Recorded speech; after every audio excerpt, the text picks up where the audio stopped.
عايش انا وين انا هذا يسكروك كروك يلا كروك تعال يلا هذا انا ايجي ليسن اوكي انا لا نعم ما فلوس انا اجيب فلوس خلاص صح كم فلوس بعد اجيب كم فلوس انا اجيب 20 انا اجيب 20 خلاص شكرا مين انا سوي لها انا بلعب. اوكي انا سوي لها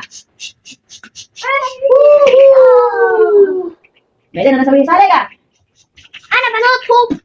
سالقه انا نطيت.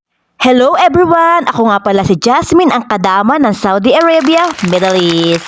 At ngayong araw na to, samahan nyo ako maglinis ng buong cabinet sa buong kusina dahil wala tayong ganap ngayon.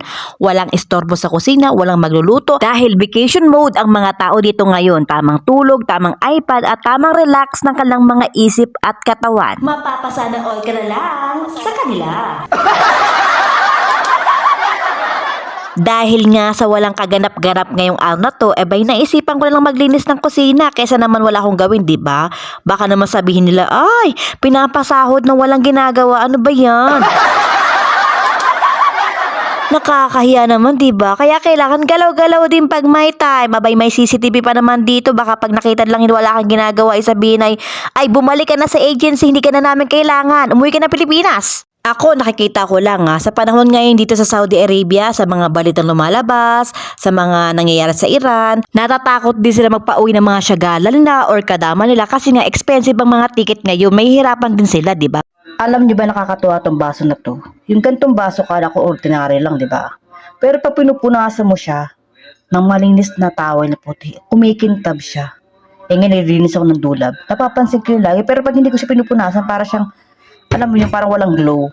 Pero pag pinupunasan ko siya, automatic. Ang glow niya. O diba? Kala mo na in love, na glow up. Mapapasana all ka na lang talaga sa glow up niya.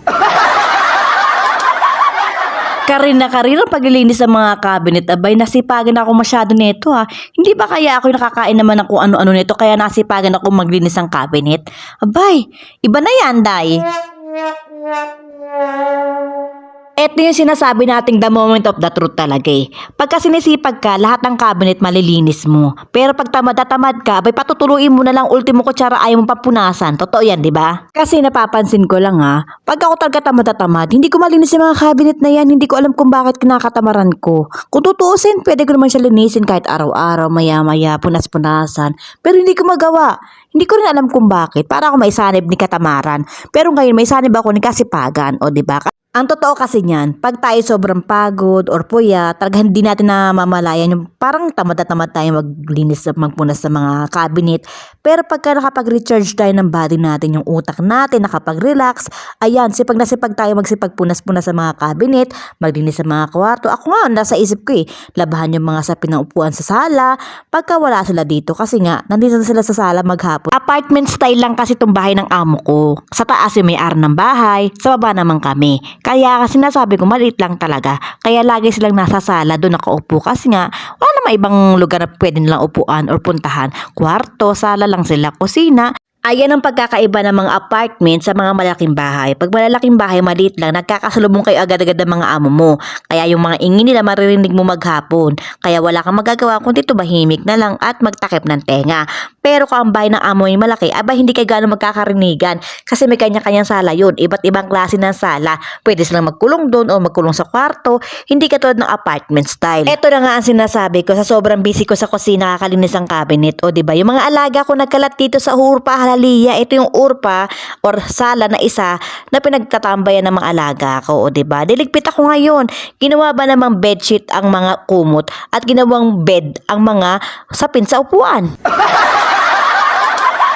Di hako to the max tayo ngayon mula sala hanggang sa pangalawang sala ng mga unan at mga sapin na yun. O diba, ang bongga ng alaga ko at hindi pa yan, nagkalat pa siya ng tubig sa sala. Masok na nga ako sa kwarto ko kasi akala ko wala na akong gagawin at yung mga alaga ko ay wala rito sa bahay. Isinama ng tatay doon sa kanyang mga kapatid para may kalaro kasi dito boring sila. Abay, pumasok sa kwarto ko yung amo kong babae, sabi magluluto raw kami ng macaroni at bukas daw ay ang buong Saudi. Abay, nakalimot pa nga yung amo ko dahil wala palang macaroni. Paano magluto ng macaroni? Wala naman macaroni, diba? Kaya tinawagan niya pa si among lalaki para bumili ng macaroni kasi hindi niya pala alam na wala macaroni. Siya, dyan na kayo, dito na ako at maraming pa akong gagawin. Luluto muna kami ng amo ko. Please, don't forget to follow, like, share, and comment. Thank you for watching!